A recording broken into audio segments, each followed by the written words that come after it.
Welcome. You may have noticed that a lot of things in life have changed and updated, and the same is true with your opportunity to return God's tithe and your offerings through the Seventh-day Adventist Church. It's not your father's offering plate anymore.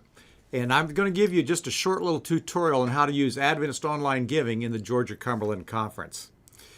Many members like myself have used a personal computer for Adventist Online Giving for many years now. I've been using it for over 7 years and it's worked smoothly, it's worked beautifully. And today, most young adults do all their banking, paying bills, purchasing online, and rarely, if ever, write a check anymore.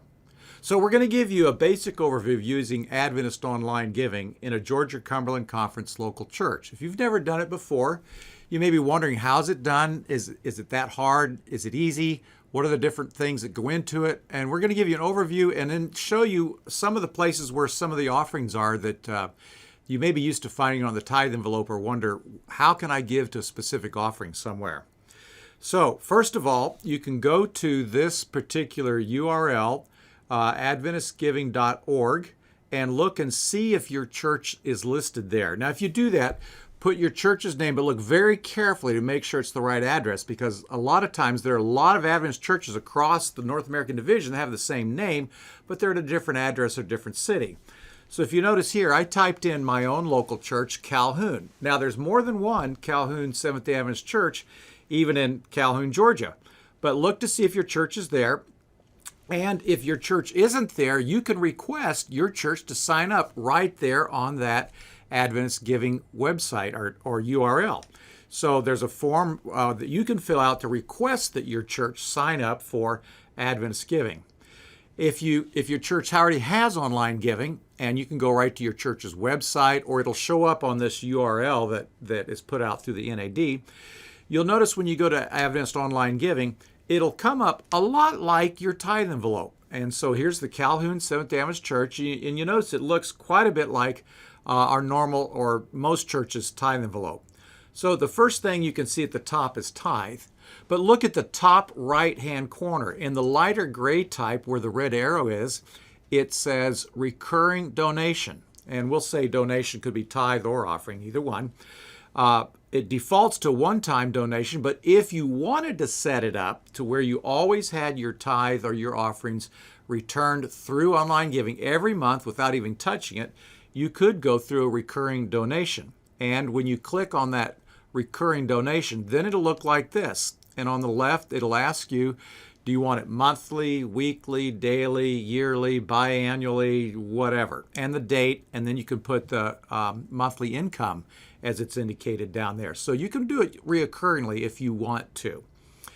So the first place we look is at the top of the envelope is tithe, returning God's tithe. You notice where that is and where it's listed right at the top.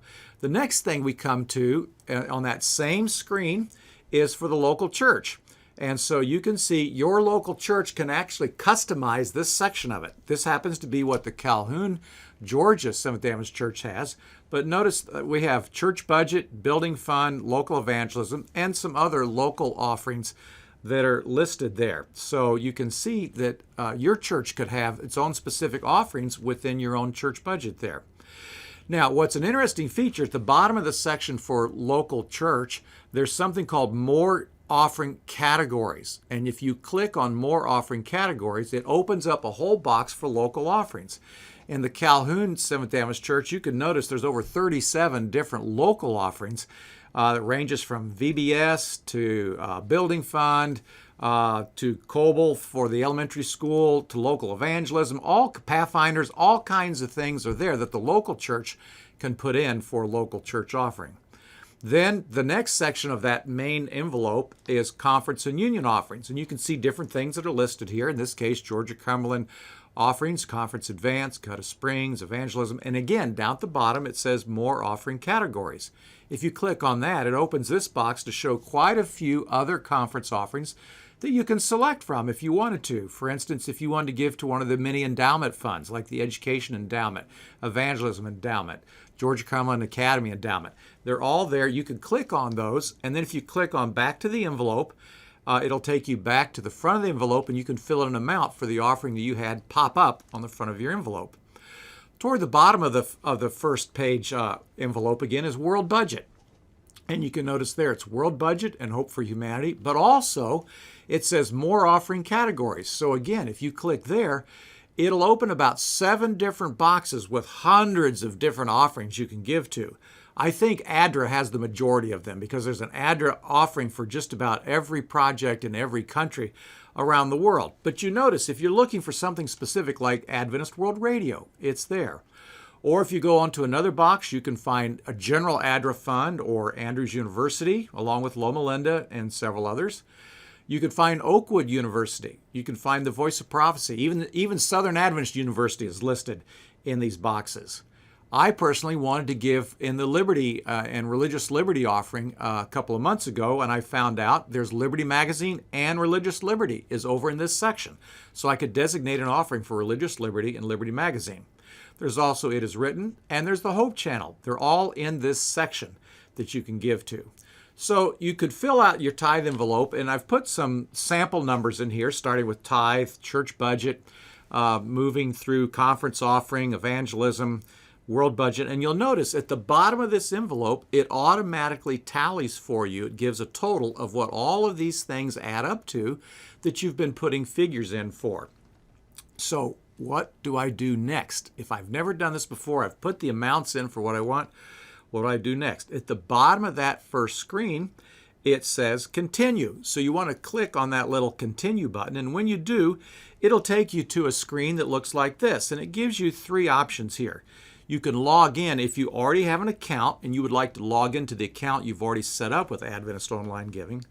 Or if you'd like to register for an account along with making a donation.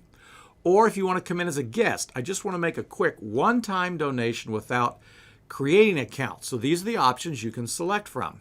So if you click on guest, it's going to show you a drop-down box like this. You can just fill that out and your amount, and it'll take care of it. Then if you want to register for an account, which I recommend, that's really the best way to do it, and you're going to really appreciate doing that. You do the register part, and it'll give you a drop-down box to register. So it'll ask for your name and your email, your phone.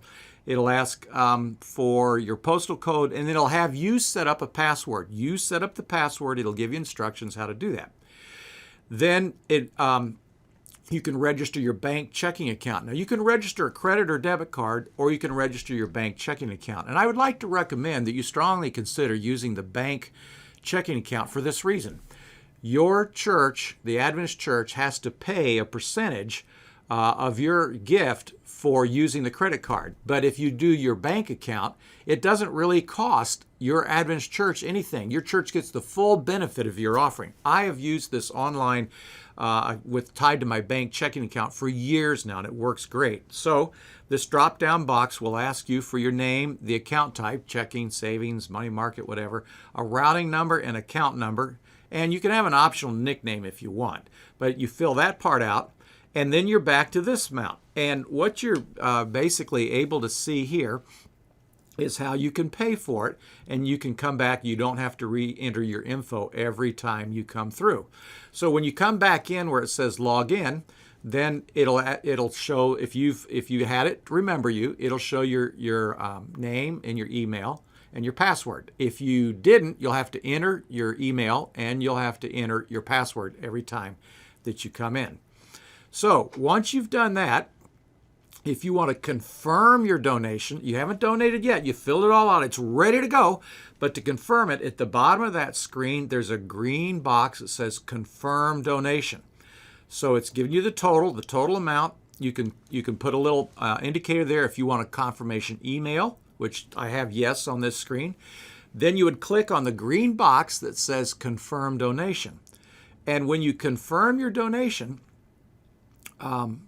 or when you look at the top of that box, it'll say your donation is not submitted until you do confirm donation. So at the top or the bottom, there's this green box that says confirm donation. Once you hit that, your donation is securely made to God's work through the Seventh-day Adventist Church, through your local church, through your conference, and to the entire Seventh-day Adventist Church. Now, that's not all. Not only can you do this with your own personal computer, but with the Adventist Online Giving mobile app, A number of people are beginning to use the mobile app on their cell phones as well, and they're not even using their computers, which you can do just as well. To do that, you'd go on your phone, either on Apple or on the Android system. I'm showing the Android system here on the Google phone that I have. You go to the app called Play Store, and when you go to Play Store, you click on that, and then at the top where it says search for apps and games, you type in Adventist Giving. You just type it in that line right there where the yellow arrow is. And when you do, it'll show you some options. And the first one that comes up on my phone is Adventist Giving, and it says North American Division of Seventh-day Adventist. That's the one you want, because the next one looks very similar, and it is an Adventist site, but it says e-giving. That's the Seventh-day Adventist Church in the South Pacific Division. So be sure you click North American Division of Seventh-day Adventist, because it's easier to find your church, and your offering can go to your church and through your church. So if you click on that, it'll then bring up the point where you can install this on your phone and have that app installed. So you just push on the green part that says install. It'll start installing on your phone, and you can use Adventist Online Giving with the app right on your own cell phone. Just a couple of quick items to cover that questions may have. There's no cost to any church or any church member to use this. You, your church, and other members will pay no fees for using Adventist Giving. Because of this, it's worth enrolling even if only one member in your church wishes to use Adventist Giving. And believe me, once your church has it, many people will want to use it. In fact, we found more young adults have been giving to God's work once this app was available or the website was available than ever before. So it's to your church's benefit. I've personally loved it because I can give when I'm away on the road. I'm not able to be at church because of the ministry that I have, or if I'm gone on vacation. So many people really appreciate having this. You can use either a credit card or a checking account. And I'd like to recommend, as Stewardship Director for the Georgia-Cumberland Conference, that you strongly consider using the secure checking account connection there, because you keep the costs low by giving directly from your checking account instead of using credit cards.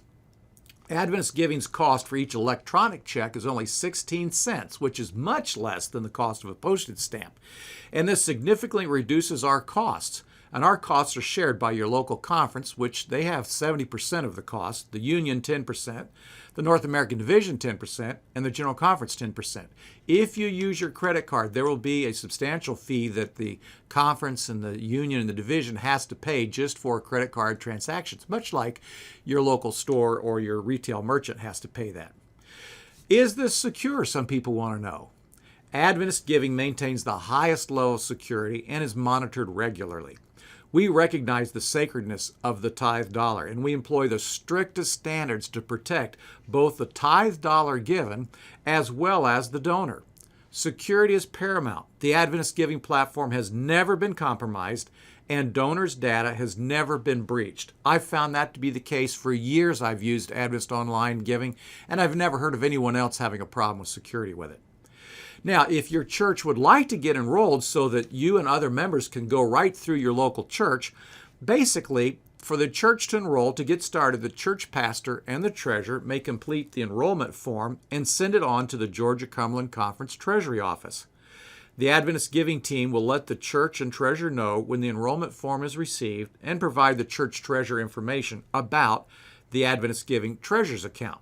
The form that the church treasurer would use looks like this at the right hand of the screen, and here's the URL link for treasurers to use to get that enrollment form, and then from that be able to send it to the Georgia-Cumberland Conference. The information is secure. Adventist Giving and associated apps are written by denominationally employed information technology professionals of the North American Division IT Services Department, or by contractors supervised by the North American Division IT Services. And Adventist Giving is entirely supported by the NAD Information Technology part. If local church treasurers, not you and I, but local church treasurers, are needing assistance to set up online giving in their local church, maybe they've run into a little snag or something they don't quite understand, you can contact our Georgia-Cumberland Conference auditors. Greg Levitt is the Director of Auditing. Linda McCabe and Sally Garado will be glad to assist you. Their information is here, their phone numbers, and their email addresses. Again, we're glad to be able to walk you through how to use Adventist online giving as you joyfully and gratefully return God's tithe and give your offerings so that God's work can go forth in a mighty way in our conference and around the world.